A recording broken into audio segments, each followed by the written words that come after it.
ನಮಸ್ಕಾರ ವೀಕ್ಷಕರೇ. ವಿಜಯಪುರ ಅಂದ ತಕ್ಷಣ ಕೆಲವರಿಗೆ ನೆನಪಾಗುವುದು ಅಲ್ಲಿನ ಪ್ರಸಿದ್ಧ ತಾಣಗಳು ಹಾಗೂ ಅಲ್ಲಿರುವ ಸಂಬಂಧಿಕರುಗಳು ಮತ್ತು ಸ್ನೇಹಿತರುಗಳು. ಆದರೆ ಇವತ್ತಿನ ಸ್ಟೋರಿಯಲ್ಲಿ ವಿಜಯಪುರ ಜಿಲ್ಲೆಯ ಹಂತಕರ ಬಗ್ಗೆ ತಿಳಿಸುವ ಯೋಚನೆ ನಮ್ಮದಾಗಿದೆ. ವಿಜಯಪುರ ಜಿಲ್ಲೆ ಅಂದ ತಕ್ಷಣ ಭೀಮಾ ತೀರ ಎನ್ನುವ ಹಂತಕರ ಲಿಸ್ಟ್ಗಳು ನೆನಪಿಗೆ ಬರುತ್ತವೆ. ವಿಜಯಪುರ ಜಿಲ್ಲೆಯ ಇಂಡಿ ತಾಲೂಕಿನ ಅಗರಖೇಡ್ ಗ್ರಾಮದ ಪಿಂಟ್ಯ ಅಲಿಯಾಸ್ ಪ್ರಕಾಶ್ ಎನ್ನುವ 23 ವರ್ಷದ ಯುವಕ ಕೇವಲ 23 ವಯಸ್ಸಿಗೆ ದೊಡ್ಡ ತಲೆಯೊಂದನ್ನು ಉರುಳಿಸಿ ವಿಜಯಪುರ ಜಿಲ್ಲೆಗೆ ಡಾನ್ ಆಗಬೇಕೆಂದು ಹೊರಟಿರುವ ಸ್ಟೋರಿ ಇವತ್ತಿನ ದೃಶ್ಯದಲ್ಲಿ ನೀವು ತಿಳಿದುಕೊಳ್ಳಬಹುದು. ಇಂಟ್ರೆಸ್ಟ್ ಇದ್ದವರು ನಮ್ಮ ಚಾನಲ್ ಸಬ್ಸ್ಕ್ರೈಬ್ ಮಾಡಿಕೊಂಡು ಬೆಲ್ ಬಟನ್ ಅನ್ನು ಕ್ಲಿಕ್ ಮಾಡಿಕೊಳ್ಳಿ ಮುಂದಿನ ವಿಡಿಯೋ ನೋಟಿಫಿಕೇಶನ್ಗಾಗಿ. ನಮ್ಮ ಉದ್ದೇಶ ಇಷ್ಟೇ, ಯಾವುದೇ ಒಬ್ಬ ವ್ಯಕ್ತಿಯ ಪ್ರಚೋದನೆಗಾಗಿ ಅಥವಾ ರೌಡಿಸಂನ ಉತ್ತೇಜಿಸುವ ಉದ್ದೇಶ ನಮ್ಮ ಚಾನಲ್ದಲ್ಲ. ಅವರ ಬಗ್ಗೆ ಸಮಾಜಕ್ಕೆ ತಿಳಿಸುವುದು ಮತ್ತು ಆ ವ್ಯಕ್ತಿ ಸಮಾಜಕ್ಕೆ ಮಾಡಿರುವ ಆಘಾತಕಾರಿ ಘಟನೆಗಳ ಬಗ್ಗೆ ಸಮಾಜಕ್ಕೆ ತಿಳಿಸುವ ಉದ್ದೇಶ ನಮ್ಮದಾಗಿದೆ. ಬಿಜಾಪುರ ಅಂದ ತಕ್ಷಣ ನೆನಪಾಗುವುದು ಹಿಂದೂ ಮುಸ್ಲಿಂ ಗಲಾಟೆ ಹಾಗೂ ಕೆಲವು ಐತಿಹಾಸಿಕ ಘಟನೆಗಳ ಬಗ್ಗೆ ನೆನಪಾಗುತ್ತದೆ. ಅದೇ ರೀತಿ ಭೀಮಾ ತೀರದ ಹಂತಕರು ಎಂದರೆ ಸಾಕು ಮೊದಲು ನೆನಪಾಗುವುದು ಚಂದಪ್ಪ ಹರಿಜನ್ ಮತ್ತು ಭಾಗಪ್ಪ ಹರಿಜನ್.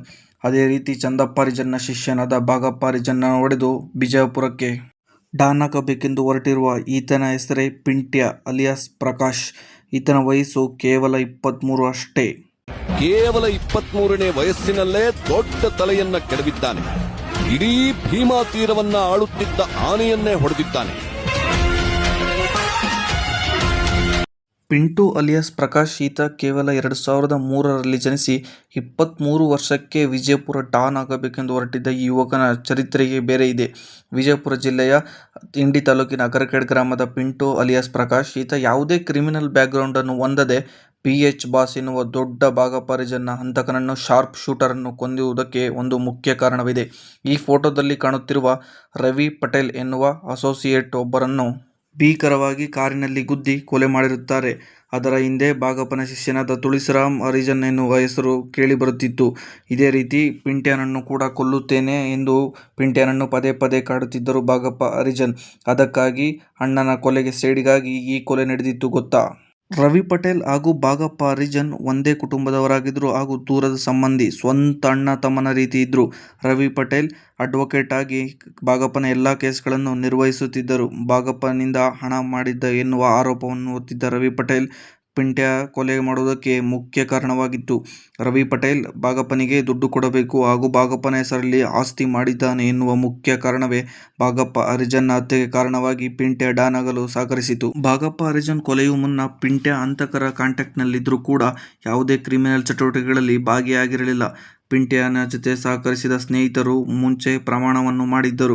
ನಾನು ಒಂದು ಕೆಲಸಕ್ಕೆ ಕರಿತೇನೆ, ನೀವು ಅದಕ್ಕೆ ಬರಬೇಕೆಂದು ಪಿಂಟ್ಯ ಅವರ ಬಳಿ ಪ್ರಮಾಣವನ್ನು ಮಾಡಿಸಿಕೊಂಡಿದ್ದ. ಆ 4 ಜನ ಯಾರು ಅಂದರೆ ಪ್ರಕಾಶ್, ರಾಹುಲ್, ಸುದೀಪ್ ಮತ್ತು ಮಣಿಕಂಠ. ಈ ಹಿಂದೆ ರಾಹುಲ್ 307 ಕೇಸ್ನಲ್ಲಿ ಒಬ್ಬ ಇದ್ದಿದ್ದು ಬಿಟ್ಟರೆ ಇನ್ನು ಮಿಕ್ಕಿದವರು ಯಾರೂ ಕೂಡ ಕ್ರಿಮಿನಲ್ ಬ್ಯಾಕ್ಗ್ರೌಂಡ್ ಅನ್ನು ಹೊಂದಿರಲಿಲ್ಲ. ಪಿಂಟ್ಯ ಅಲಿಯಾಸ್ ಪ್ರಕಾಶ್ 23 ವರ್ಷ ಹಾಗೂ ರಾಹುಲ್ ಕೇವಲ 20 ವರ್ಷವಷ್ಟೇ ಹಾಗೂ ಮಣಿಕಂಠ ಬೈಲುವಂಗದ ನಿವಾಸಿ. ಈ ಕೊಲೆಗೆ ಪ್ರಮುಖ 3 ಕಾರಣಗಳೇನು ಗೊತ್ತಾ. ಭಾಗಪ್ಪ ಹರಿಜನ್ ರವಿ ಪಟೇಲ್ ಹೆಸರಿನಲ್ಲಿ ದುಡ್ಡು ಮಾಡಿದ್ದಾನೆ ಹಾಗೆ ಹೀಗೆ ಎನ್ನುವ ಆರೋಪದಲ್ಲಿ ಪಿಂಟ್ಯನ ಬಳಿ ಪದೇ ಪದೇ ಹಣವನ್ನು ಪೀಡಿಸುತ್ತಿದ್ದ.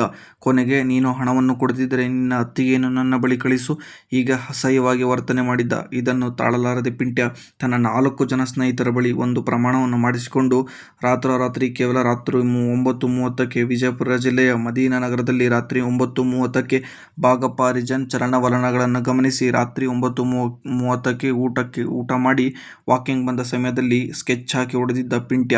ಕೇವಲ 23 ವರ್ಷಕ್ಕೆ ಈತನನ್ನು ಉರುಳಿಸಿದ ಪಿಂಟ್ಯನ ಹಿಂದೆ ಯಾವ ಕ್ರಿಮಿನಲ್ ಬ್ಯಾಕ್ಗ್ರೌಂಡ್ ಸಹಿತ ಹೊಂದಿದ್ದಿಲ್ಲ. ಕೊಲೆಯಲ್ಲಿದ್ದ ರಾಹುಲ್ 307 ಒಂದು ಹಳೆ ಕೇಸ್ನ ಆರೋಪಿಯಾಗಿದ್ದ. ಭಾಗಪ್ಪ ಇತ್ತೀಚೆಗೆ ಎಲ್ಲ ಕ್ರಿಮಿನಲ್ ಚಟುವಟಿಕೆಗಳನ್ನು ಬಿಟ್ಟು ರಿಯಲ್ ಎಸ್ಟೇಟ್ ಮಾಡಿಕೊಂಡಿದ್ದ. ಲಾಯರ್ ರವಿ ಬೇರೆ ಯಾರೂ ಅಲ್ಲ, ಆತನ ಸ್ವಂತ ಸಹೋದರ. ತನ್ನ ಅಣ್ಣನಿಗಾದ ಗತಿ ನಿನಗೂ ಆಗುತ್ತದೆ ಎನ್ನುವ ಕಿರಿಕಿರಿ ಪದೇ ಪದೇ ಪಿಂಟ್ಯನಿಗೆ ತಾಳಲಾಗುತ್ತಿರಲಿಲ್ಲ. ಈ ಕೊಲೆ ಹಿಂದೆ ಭಾಗಪ್ಪ ಹರಿಜನ್ ಇರುವ ಎಷ್ಟು ಸತ್ಯವೋ ಎಂಬುದು ಭಾಗಪ್ಪ ಹರಿಜನ್ ಮಾತಿನಲ್ಲೇ ಪಿಂಟ್ಯನಿಗೆ ಗೊತ್ತಾಯಿತು. ಈ ಕೊಲೆ ಆರೋಪಿಗಳು ತುಳಸಿರಾಮ್ ಹರಿಜನ್ ಹಾಗೂ ಇತರರು ಎಂದು ತಿಳಿದಿದ್ದ ಪಿಂಟ್ಯನಿಗೆ ಭಾಗಪ್ಪ ಹರಿಜನ್ನೇ ಈ ಕೊಲೆಯನ್ನು ಮಾಡಿಸಿದ್ದಾನೆ ಎನ್ನುವುದಕ್ಕೆ ಸೂಕ್ಷ್ಮ ಈ ಭಾಗಪ್ಪ ಹರಿಜನ್ ಬಾಯಿಂದಲೇ ಬಂದಿನಾಗಿತ್ತು. ಭಾಗಪ್ಪ ಹರಿಜನ್ ಪಿಂಟ್ಯನ ಬಳಿ 10 ಕೋಟಿ ಡಿಮ್ಯಾಂಡ್ ಮಾಡಿದ್ದ ಹಾಗೂ 10 ಕೋಟಿ ನಿನ್ನಕ್ಕೆ ಕೊಡಲಾಗದಿದ್ದಲ್ಲಿ ನಿನ್ನ ಅತ್ತಿಗೆಯನ್ನು ನನ್ನ ಬಳಿ ಕಳಿಸು ಎಂದು ಈ ರೀತಿ ಹೇಳಿದ್ದಕ್ಕಾಗಿ ಪಿಂಟ್ಯ ಕೋಪಗೊಂಡು ತನ್ನ ಸ್ನೇಹಿತರೊಂದಿಗೆ ಟೀಮನ್ನು ಕಟ್ಟಿ ಯಾವ ಹಂತಕರ ಸಪೋರ್ಟ್ ಇಲ್ಲದೆ ದೊಡ್ಡ ತಲೆಯೊಂದನ್ನು ಉರುಳಿಸಿ ಶಾರ್ಪ್ ಶೂಟರ್ ಆಗಿ ಪಿಂಟ್ಯ ವಿಜಯಪುರಕ್ಕೆ ಹೊರಹೊಮ್ಮಿದ್ದಾನೆ. ಸ್ನೇಹಿತರೆ, ನಾವು ಈ ಸನ್ನಿವೇಶದಿಂದ ತಿಳಿದುಕೊಳ್ಳಬೇಕಾಗಿದ್ದು ಒಂದೇ: ಯಾವ ವಿಷಯಕ್ಕೂ ಕೂಡ ಕೋಪವನ್ನು ಕೈಗೆ ತೆಗೆದುಕೊಳ್ಳಬಾರದು. ತನ್ನ ಅಣ್ಣನಿಗೆ ಕೇವಲ ಎರಡು ಮಾತುಗಳನ್ನು ಆಡಿದ ಎಂದು ಪಿಂಟ್ಯ ಮಾಡಿದ್ದು ಸರಿಯೋ ತಪ್ಪೋ ನೀವೇ ಕಮೆಂಟ್ ಮೂಲಕ ತಿಳಿಸಿ. ಭಾಗಪ್ಪ ಮತ್ತು ರವಿ ಪಟೇಲ್ ಅಡ್ವೊಕೇಟ್ಗಳು ಒಂದೇ ಸಹೋದರ ರೀತಿ ಇದ್ದರು. ತನ್ನ ಎಲ್ಲ ಕೇಸ್ಗಳನ್ನು ರವಿ ಪಟೇಲ್ ರವರೇ ಹ್ಯಾಂಡಲ್ ಮಾಡುತ್ತಿದ್ದರು. ಭಾಗಪ್ಪಗೆ ಯಾವುದೇ ರೀತಿ ತೊಂದರೆಯನ್ನು ಆಗದ ರೀತಿ ರವಿ ಪಟೇಲ್ ರವರು ನೋಡಿಕೊಳ್ಳುತ್ತಿದ್ದರು. ಭಾಗಪ್ಪನಿಗೆ ರವಿ ಪಟೇಲ್ ತನ್ನಕ್ಕಿಂತ ಹೆಚ್ಚು ಹಣ ಮಾಡಿದ, ತನ್ನ ಹೆಸರನ್ನು ಹೇಳಿಕೊಂಡು ಬೆಳೆದ ಎನ್ನುವ ಹೊಟ್ಟೆ ಕಿಚ್ಚಿಗಾಗಿ ಭಾಗಪ್ಪ ಹರಿಜನ್ ತನ್ನ ಶಿಷ್ಯನಾದ ತುಳಸಿರಾಮ್ ಹರಿಜನ್ ಟೀಮ್ನೊಂದಿಗೆ ರವಿ ಪಟೇಲ್ನ ಕಾರಿನೊಂದಿಗೆ ಗುದ್ದಿ ಅಟ್ಯಾಕ್ ಮಾಡಿಸಿ ಸುಮಾರು 2 ಕಿಲೋಮೀಟರ್ಗಟ್ಟಲೆ ಕಾರು ಎಳೆದುಕೊಂಡು ಹೋಗಿಬಿಟ್ಟಿತು ರವಿ ಪಟೇಲ್ ರವರ ಬಾಡಿಯನ್ನು. ಇದೇ ರೀತಿ ಭಾಗಪ್ಪ ಹರಿಜನ್ ಕೊಲೆ ಹಿಂದೆ ಇದ್ದಾನೆ ಎನ್ನುವುದು ಭಾಗಪ್ಪ ಹರಿಜನ್ ಬಾಯಿಯಿಂದಲೇ ಪಿಂಟ್ಯನಿಗೆ ತಿಳಿಯಿತು. ಈ ವಿಷಯ ತಿಳಿದ ತಕ್ಷಣ ಪಿಂಟ್ಯ ತನ್ನ ಸಹೋದರರ ಅಂದರೆ ತನ್ನ ಸ್ನೇಹಿತರ ಜೊತೆ ಒಂದು ಟೀಮನ್ನು ಕಟ್ಟಿ, ಒಂದು ಮಾತನ್ನು ತೆಗೆದುಕೊಂಡು ಕೇವಲ 2 ದಿನಗಳಲ್ಲಿ ಟೀಮನ್ನು ಕಟ್ಟಿ ಕೊಚ್ಚಿ ಕೊಲೆ ಮಾಡುತ್ತಾನೆ. ಒಂದು ಗುಂಡನ್ನು ಹಾರಿಸಿ ಪ್ಯಾಂಟ್ ಬಿಚ್ಚಿ ಮರ್ಮಾಂಗಕ್ಕೆ ಸಹಿತ ಹೊಡೆದು ಕೊಲೆ ಮಾಡಿ ಪಿಂಟ್ಯ ಈಗ ವಿಜಯಪುರ ಡಾನ್ ಆಗಿದ್ದಾನೆ.